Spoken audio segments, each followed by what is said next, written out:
Welcome to my YouTube channel. आज है हमारा प्रैक्टिस सेट नंबर 4। ये आज सबसे बेहतरीन प्रैक्टिस सेट होगा। अगर इस प्रैक्टिस सेट में आप 15 में से 12 क्वेश्चन कर पाए तो आपकी तैयारी बहुत अच्छी मानी जाएगी। पहला क्वेश्चन देखते हैं। किसी संख्या का 3/4 उसके 1/3 से 50 अधिक है। संख्या का 3/4 उसके 1/3 से 50 अधिक है। हम संख्या को 4 और 3 का एलसीएम मानेंगे। 4 और 3 का एलसीएम 12 माना। संख्या कितनी है? 12। संख्या को हमने 12 मान लिया तो 12 का 3/4 9 और 12 का 1/3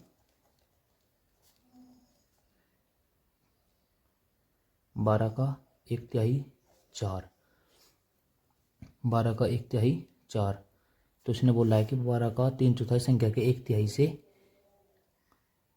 50 अधिक है। यहाँ कितना अधिक है? 5 अधिक। 5 का मतलब 50 और हमसे पूछा संख्या का मान यानी 12 का मान पूछा है तो 5 50 के बराबर और 12 120 के बराबर। तो संख्या क्या है? 120। ऐसे किसी भी क्वेश्चन में अगर ऐसा बोला जाए तो 3/4 3/4 और 1 यानी कि 1/3 तो 4 और 3 का एलसीएम हमेशा संख्या को मानते थे। तो 4 और 3 का एलसीएम 12। तो संख्या का 3/4 9 और संख्या का 1/3 4। तो संख्या का 3/4 1/3 से कितना अधिक है? 5। हमारे अनुसार 5, क्वेश्चन के अनुसार 50। तो 5 50 के बराबर और संख्या 12 तो 12 120 के बराबर। तो संख्या कितनी होगी? 120। हमारा दूसरा क्वेश्चन है। एक वस्तु का अंकित मूल्य 15,000 है। यदि पहली छूट 12% तो दूसरी छूट कितने प्रतिशत है? इसका जो सबसे सिंपल तरीका है 15,000 पहली छूट कितनी की? 12%। यानी अगर 100% वस्तु का अंकित मूल्य कितना है? 100%। तो 12% की छूट के बाद यानी कि 88%। और उसके बाद माना दूसरी छूट x% तो 100 x% छूट लिख लेंगे। तो उसके बाद मूल्य कितना हो रहा है? हमें अंकित मूल्य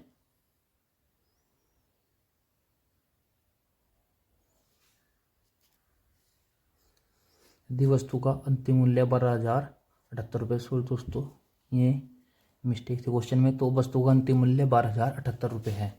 वस्तु का अंतिम मूल्य कितना है? 12,078 रुपये। तो 2 जीरो से 2 जीरो, इसे 1 जीरो से 1 जीरो, 5 दूनी 10 और 5 तिया 15 और 44 44 दूनी 88। 11 से डिवाइड करेंगे 11 चौक 44। 11 से इसका डिवाइड करेंगे 11 9 11 एकम 11 एक हासिल का 11 एकम 11 एक हासिल का 10 जीरो 11 99 8 11 88। 3 से डिवाइड करेंगे 3 तिया 9 3 छंग 18 और 3 छंग 18 और 4 से 4 9 36 4 एकम 4 2 से 4 पंजे 20 यानी 91.5। एक्स का मान कितना आया हमारा? 91.5। तो छूट कितनी होगी? 100 में से माइनस करेंगे हम 91.5 यानी वस्तु कितने में? 8.5। तो दूसरी छूट कितने प्रतिशत? 8.5%। हमारा दूसरा मेथड रेशो मेथड, लेकिन ये सबसे बेहतर मेथड है इस क्वेश्चन के लिए। हमारा अगला क्वेश्चन है। एक अलमारी का 15% लाभ पर बेचा गया। यदि इसकी लागत 5% कम होती और इसे 1470 रुपये कम में बेचा तो उसे 10% लाभ होता। अलमारी का क्रय मूल्य ज्ञात कीजिए। हम लिखेंगे माना क्रय मूल्य 100। अगर क्रय मूल्य 100 है तो इसे कितने पे बेचा गया है? 15% लाभ पर बेचा जाता है। 15% यानी विक्रय मूल्य कितना? 115। और फिर क्रय मूल्य कितना 1470 कम कर देता है। इसकी लागत कितनी 5% कम, 100 से 5% कम यानी 95। अगर 95 में खरीदा जाता तो और 1470 कम में बेचा जाता, 1470 कम में बेचा तो लाभ कितना होता 10%। 95 का 10%, 95 का 10% होगा 9.5। 95 प्लस 9.5 104.5। तो मूल्य में कितना अंतर 1470। विक्रय मूल्य में अगर जितने में बेचा गया, पहले जितने में बेचा गया उससे 1470 कम में बेचा, रुपये में 1470 कम, लाभ में कितना फर्क पड़ा, वहाँ 115, यहाँ पे 104.5 का। वहाँ कितने बेचा था 115 का और यहाँ बेचा 104.5 का, यानी कितना का अंतर आया 10.5 का। 10.5 किसके बराबर 1470 के बराबर। और वस्तु का क्रय मूल्य यानी कि 100 का मान हमें निकालना है। तो पॉइंट लगाई 0 बड़े 21 पंजे 105, 21 सत्ते 147 और 5 से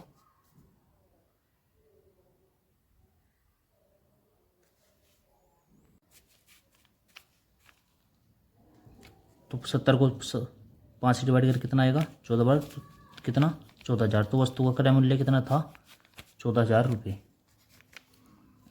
हमारा अगला क्वेश्चन है एवरेज से 11 सदस्यों वाली क्रिकेट टीम का कप्तान 35 वर्ष का है और कीपर कप्तान से 5 वर्ष बड़ा। कीपर कप्तान से यानी कि 40 साल का है। यदि इन दोनों की आयु हटा दी जाए तो शेष खिलाड़ियों की औसत पूरी टीम की औसत आयु से 3 वर्ष कम है। पूरी टीम की औसत आयु क्या है, हमने पूरी टीम की औसत आयु x साल, पूरी टीम की औसत आयु कितनी x साल। तो 11 सदस्यों की औसत आयु का योग, 11 सदस्यों की औसत आयु का योग कितना आएगा 11x। और अब कितने हटा जाए 35 वर्ष कप्तान तथा 40 साल कीपर की आयु हटा दी जाए, यानी कि अब औसत आयु का योग कितना रह जाएगा 11x माइनस 75, 11x माइनस 75। और इनका औसत कितने खिलाड़ी 9। औसत का फॉर्मूला यानी कि पदों का योग बटे पदों की संख्या। आयु कितनी रहेगी 11x माइनस 75 और अब औसत कितना हो जाता है पहले से 3 कम, यानी कि औसत हो जाता है x माइनस 3। तो कल इसकी मल्टीप्लाई गुणा करेंगे 11x minus 75, 9x minus 9 27, 11x minus 75 बराबर 9x माइनस 27। तो 11x माइनस 9x बराबर माइनस के 27 प्लस के 75। तो 2x बराबर 48 और x बराबर 48, x बराबर 24, यानी कि पहले औसत आयु कितनी थी 24 साल।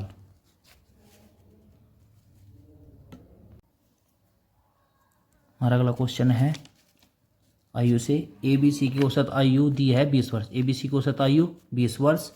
2 वर्ष पहले A और B की आयु का योग C की आयु के योग से 6 दिखता, तो C की वर्तमान आयु ज्ञात कीजिए। हम मानेंगे A की वर्तमान आयु A, B की वर्तमान आयु B और C की वर्तमान आयु C। A की वर्तमान आयु A, B की वर्तमान आयु B और C की वर्तमान आयु C। ABC का आयु का योग कितना है 20 वर्ष। तो ABC का आयु का योग कितना होगा, ABC की आयु का योग 20 गुना 3 यानी कि 60 साल। ABC की वर्तमान आयु का योग कितना 60 साल। तो दिया है कि 2 वर्ष पहले, 2 वर्ष पहले A की आयु, 2 वर्ष पहले A की आयु A माइनस 2, B की और B की आयु, 2 वर्ष पहले B की आयु B माइनस 2 और C की आयु C माइनस 2। इन सब का योग कितना A B की दिया है कि 2 वर्ष पहले A और B की आयु का योग, 2 साल पहले A की आयु A माइनस 2, B की आयु B माइनस 2 और A B की दोनों की आयु का योग C की आयु से 6 साल अधिक था। कितना 6 साल। A माइनस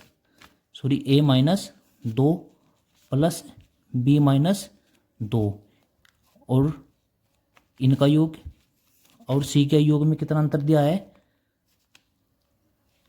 C माइनस 2 में कितना अंतर दिया है 6 साल का।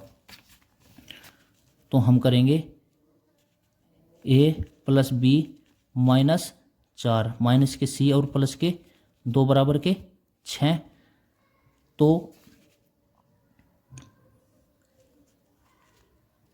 A plus B minus C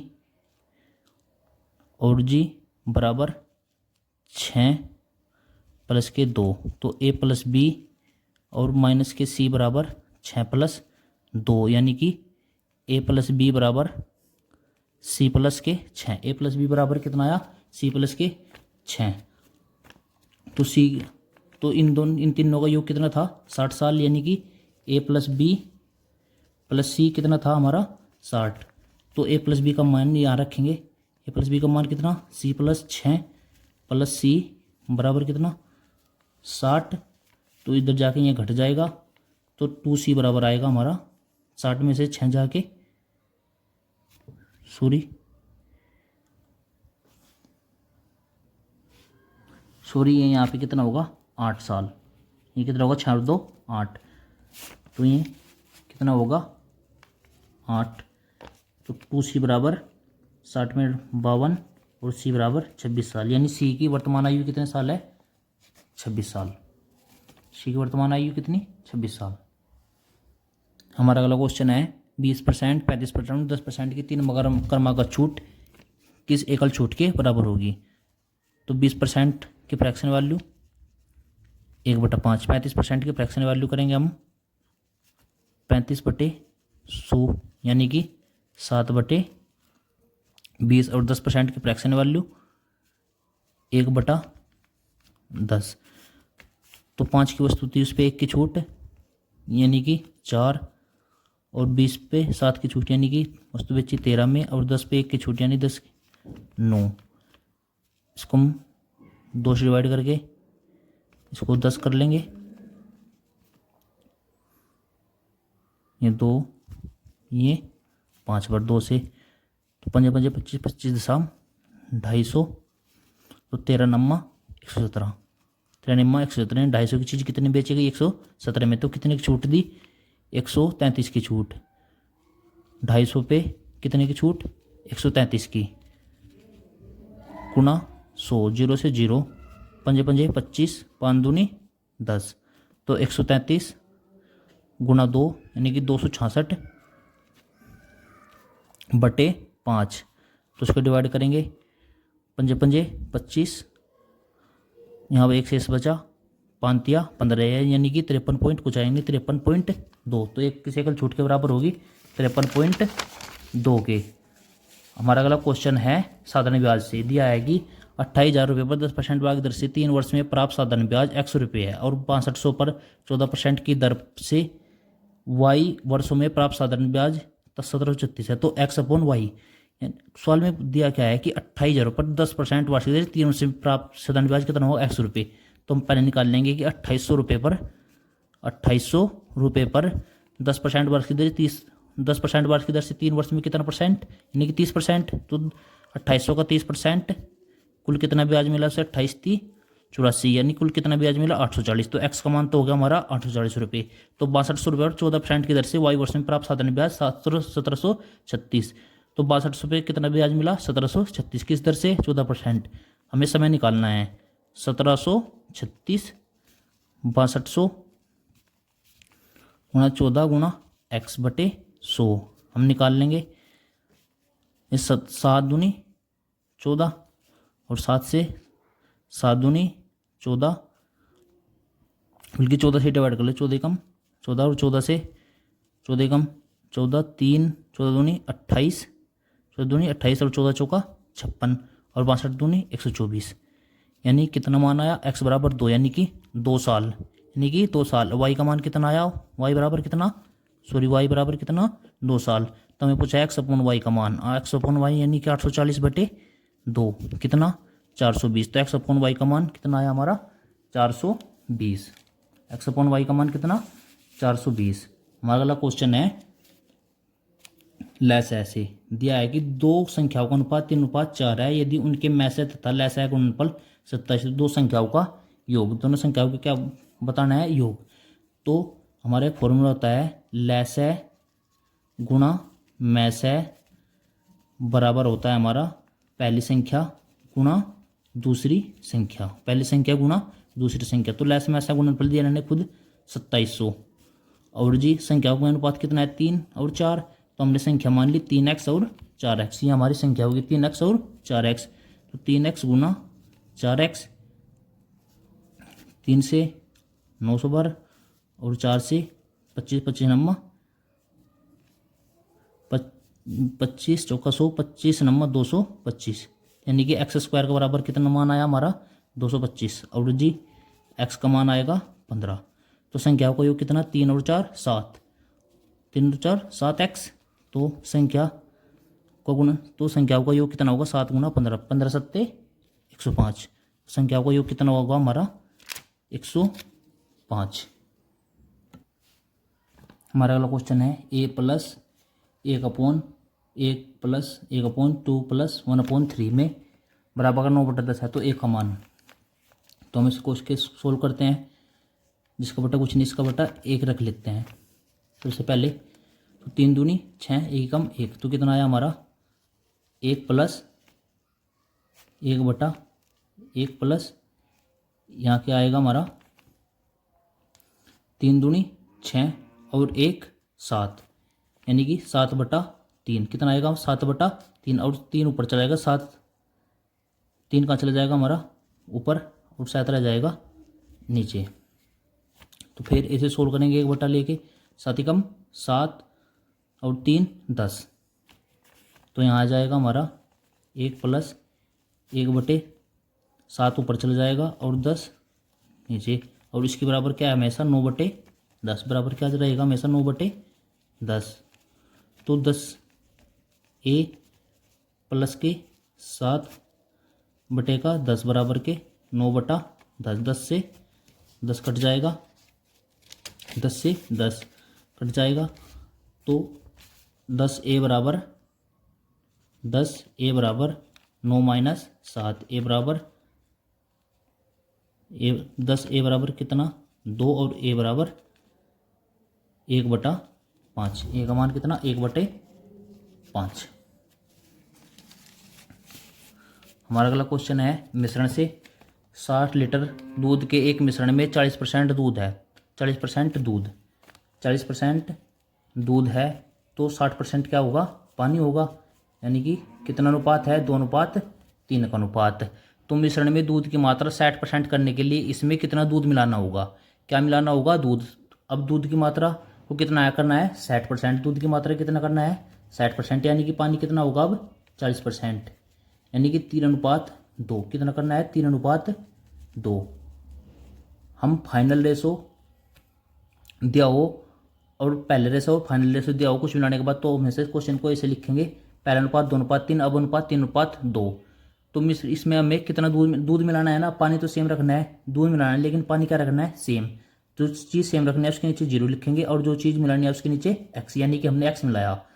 तो 2 दूनी 4, 3 तिया 9, ज़्यादा सम वाले में से कम वाला घटाएंगे, 2 दूनी 4, 3 तिया 9, 9 में से 4 जाके कितना बचेगा 5 बराबर x, यहाँ भी से मल्टीप्लाई क्रॉस मल्टीप्लाई, 0 की 3 में 0, x की 2 में 2x। 5 का मान कैसे रखेंगे 60 लीटर दूध, यानी कि पहले कितना था दूध 60 लीटर, तो 2 और 3 का 5 का मान कितना था 60 लीटर। तो अब भी कितना है 5 बराबर किसके है 60 के, तो 2x बराबर, यानी कि x का मान 30, x का मान कितना 30 लीटर। आंसर, ये हमारा आंसर होगा। आप इस क्वेश्चन को ऐसे भी याद रख सकते हैं कि अगर जो रेशो पहले दिया है, अगर उसका रेशो को उल्टा कर इसी कुछ मिलाए कि रेशो उल्टा हो जाए, रेशो जैसे पहले रेशो कितना 2:3, अब रेशो कितना होगा 3:2, यानी अगर उल्टा हो जाए तो हमेशा जितना पहली मात्रा थी हमेशा जितनी मात्रा पहले होगी उससे आधा मिलाना होगा, यानी अगर पहले 60 लीटर दूध था तो हमें कितना मिलाना होगा 30 लीटर। जैसे कि मैं कहूँ अगर अनुपात 5:4 है और पहले उसकी मात्रा 90 लीटर थी, और अनुपात 4:5 करने के लिए हमेशा उसका आधा यानी 90 लीटर का आधा, यानी कि 45 लीटर मिलाना होगा, कुछ भी चीज़ मिलाए, चाहे चीज़ ए मिलाए चाहे चीज़ बी। तो अगला क्वेश्चन है हमारा औसत से 15 व्यक्तियों का औसत वजन 3.2 kg बढ़ जाता है जब उनमें से 52 kg वाले व्यक्ति के स्थान पर एक नया व्यक्ति आ जाता है। नए व्यक्ति का वजन 15 व्यक्तियों का वजन कितना बढ़ जाता है 3.2 kg। पहले व्यक्ति 15 थे, अब भी व्यक्ति कितने हैं 15, पहले व्यक्ति कितना थे 15, लेकिन चेंज किस वजह से आया है कि 52 kg का एक व्यक्ति यहाँ से चला गया, 52 kg का व्यक्ति चला गया, और 15 पे वो औसत बढ़ा कितना 3.2। अगर एक पे बढ़ता 3.2 बढ़ता, और अब कितना बढ़ा 15 पे 3.2 बढ़ा, तो कितना बढ़ा 15 गुणा 3.2, यानी 15 दूनी 30, 15 30 45 और 3 48, यानी कितना 48 kg। तो 52 kg के स्थान पर उससे 48 kg का ज़्यादा होगा, जब भी 15 व्यक्तियों का औसत वजन 3.2 kg से बढ़ सकता है। यानी कितना व्यक्ति गया होगा, कितना व्यक्ति आया होगा, 52 100 kg। तो नए व्यक्ति का वजन 100 kg। हम इस क्वेश्चन को ऐसे देखते हैं कि 15 व्यक्ति औसत वजन 3.2 kg बढ़ा, किस कारण कि वहाँ से एक व्यक्ति को रिप्लेस किया गया, उसके स्थान पर कोई दूसरा व्यक्ति आ गया। यदि 52 kg वाला व्यक्ति ही आता, 52 kg का स्थान पर 52 kg वाला ही व्यक्ति आता, तो औसत में कोई फर्क नहीं पड़ता, क्योंकि वहाँ से औसत से ज़्यादा वाला व्यक्ति आया है। पहले जो वो व्यक्ति गया उससे ज़्यादा वजन वाला व्यक्ति आया तो औसत बढ़ेगा, और कम वाला था तो औसत कम होता। कितना बढ़ा है? 3.2 kg पर व्यक्ति। 3.2 kg औसत का मतलब ये होता है कि पर व्यक्ति 3.2 kg बढ़ा है। अगर एक व्यक्ति पे 3.2 kg है तो 15 पे कितना बढ़ेगा? 48। और 52 व्यक्ति का स्थान, 52 का व्यक्ति गया था, 48 बढ़ा, 52 48 यानी कि 100। तो नए व्यक्ति का औसत वजन कितना? 100 किलोग्राम। हमारा अगला क्वेश्चन है, एक पुलिस चोर से 288 मीटर पीछे है। पुलिस 1 मिनट में 42 मीटर दौड़ता है और चोर 30 मीटर में, पुलिस 30 मीटर, और पुलिस चोर को कितने समय में पकड़ लेगी। यानी कि ये अगर चोर है और ये पुलिस, ये चोर ये पुलिस, तो इन दोनों के बीच की दूरी 288 मीटर, और चोर पकड़ा जाएगा पुलिस के द्वारा कितने समय में, ये हमसे पूछा गया है। तो 1 मिनट में पुलिस कितना दौड़ता है? 42 मीटर, और चोर कितना दौड़ता है? 30 मीटर। यानी कि औसत चाल यहाँ से क्या होगा? एवरेज दोनों की चाल घट जाएगी, नहीं 42 माइनस 30, यानी चोर किस चाल से पकड़ेगा? 12 मीटर प्रति मिनट। 12 मीटर प्रति मिनट के स्पीड से चोर को पकड़ेगी पुलिस। तो कितनी दूरी कवर करनी है? 288 मीटर। किस स्पीड से? 12 से। तो डिवाइड करेंगे, कितना आएगा? 24 मिनट। यानी कि 24 मिनट बाद 24 मिनट लगेंगे चोर को पकड़ने में पुलिस के द्वारा। हमारा क्वेश्चन है टाइम एंड वर्क का। ये इस प्रैक्टिस सेट का सबसे बेहतरीन क्वेश्चन है। हम देखेंगे, दिया है ए और बी 36,000 में एक प्रोजेक्ट करने की जिम्मेदारी लेते हैं। ए अकेला उस कार्य को 25 दिन में कर सकता है। दोनों ने ठेका लिया कितने में? 36,000 रुपये में करने का। ए अकेला उस कार्य को 25 दिनों में कर सकता है, उन्होंने 5 दिनों तक एक साथ कर लिया। क्या कितनों? ए अकेला कितने दिनों में? 25 दिनों में। उन्होंने साथ मिलकर काम करना शुरू किया, लेकिन उन्होंने सिर्फ 5 दिनों तक एक साथ कार्य किया। अगले 5 दिनों तक बी ने अकेले कार्य किया। अगले 5 दिनों तक किसने? बी ने। उसके बाद ए ने बी को हटाकर कार्य 5 दिन में किया। यानी कि पहले 5 दिन एक साथ, फिर अगले 5 दिन अकेले बी, फिर अगले 5 दिन अकेले ए। तो इस प्रकार कार्य समाप्त हुआ। तो आय में ए का हिस्सा, आय में हमें किसका हिस्सा निकालना है? ए का हिस्सा। आय में किसका हिस्सा निकालना है? ए का हिस्सा। तो हमने ए की क्षमता माना, ए की क्षमता ए। शुरू में हम ए की क्षमता ए मानेंगे और बी की क्षमता बी की क्षमता बी। शुरू में हम ए की क्षमता ए मानेंगे और बी की क्षमता बी। तो ए कार्य कितने दिन में कर लेता है? पूरा 25 दिन में। तो कुल कार्य कितना होगा? अगर ए की क्षमता से कुल कार्य 25 दिनों में करेगा तो कुल कार्य कितना होगा? 25A। तो कुल कार्य कितना होगा? 25A। हम कुल कार्य को समान बराबर रखेंगे, यानी कि 25A कार्य कैसे कैसे किया उन्होंने? 5 दिन तक तो ए और बी ने एक साथ किया, 5 दिन तक ए और बी ने, फिर प्लस 5 दिन तक अकेले बी ने। बी की क्षमता हमने बी मानी है, तो 5 दिन में कितना कार्य करेगा? 5B और फिर ए 5A। तो इस प्रकार टोटल काम पूरा होगा। 25A बराबर 5A plus 5B plus 5B plus 5A। तो 10A इधर आएगा, कितना कम घट जाएगा, तो 15A बराबर कितना आएगा हमारा? 10B। तो 5 से 3 बार, 5 से 2 बार, तो हमारा आएगा 3A बराबर 2B। यहाँ से बी की क्षमता आएगी 3 और ए की क्षमता 2। बी की क्षमता 3, ए की क्षमता 2, और जो हमारा टोटल बी की क्षमता 3, ए की क्षमता जो 2, और जो पैसे बटे होते हैं वो अक्षमता के अनुपात में बढ़ते हैं। तो कुल 3 और 2 5, कुल क्षमता 5, यानी 5 किसके बराबर? 36,000 के बराबर। 5 किसके बराबर? 36,000 के। हमें पूछा है ए का, तो ए का कितना? 2,000। तो हम इससे डिवाइड करेंगे तो कितना, 5 से 1000 कितने बार कटेगा, 200 बार, 200 2 144, यानी कि ए का हिस्सा कितना, 14,400 रुपये। दोस्तों अगर आपको प्रैक्टिस सेट अच्छा लगा तो please share and subscribe my channel. हम लगातार ये प्रैक्टिस सेट लाते रहेंगे। यदि किसी गोले की त्रिज्या आधी कट जाए तो आयतन पर क्या प्रभाव पड़ेगा। अगला क्वेश्चन है हमारा, गोले से यदि किसी गोले की त्रिज्या आधी कट जाए तो आयतन पर क्या प्रभाव पड़ेगा। गोले की त्रिज्या, माना पहले गोले की त्रिज्या आर, पहले गोले की त्रिज्या, पहले त्रिज्या बराबर आर। अब त्रिज्या कितनी करी, आर बटे 2। पहले आयतन 4/3 पाई गुणा आर गुणा आर, क्योंकि गोले का आयतन होता है 4/3 पाई आर की 3। और अब 4/3 पाई आर बटे 2 गुणा आर बटे 2 गुणा आर बटे 2। तो 4/3 से 4/3 और पाई से पाई। तो पहले आर की 3, अब आर की 3/8। तो आयतन कितना होगा पहले का, 1/8। तो 1/8 घट जाएगा। तो आयतन कितना घट जाएगा, 1/8 से घट जाएगा।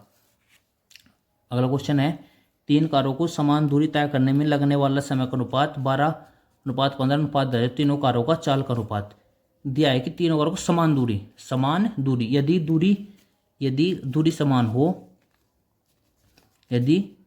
दूरी समान हो तो टाइम का रेशो विपरीत होता है, इसके स्पीड के रेशो के उल्टा होता है। टाइम का रेशो स्पीड के रेशो के उल्टा होता है। तो समय का अनुपात दिया है, समय का अनुपात क्या दिया है, 12:15:10। तो समय का रेशो होगा इसका उल्टा, स्पीड का रेशो क्या होगा इसका उल्टा। स्पीड का रेशो क्या होगा इसका उल्टा। तो 12:15:10 कैल्शियम कितना, 60। 12:15 एलसीएम का 10, 12:15:10 कैल्शियम 60। तो 12 से 60 को डिवाइड करेंगे 5, 15 से डिवाइड करेंगे 4 और 10 से डिवाइड करेंगे तो 6। यानी कि स्पीड का रेशो कितना होगा, 5:4:6। ओके दोस्तों, ये था हमारा प्रैक्टिस सेट नंबर 4। अगर अच्छा लगा तो share and subscribe my channel. धन्यवाद। मिलते हैं अपने अगले प्रैक्टिस सेट में।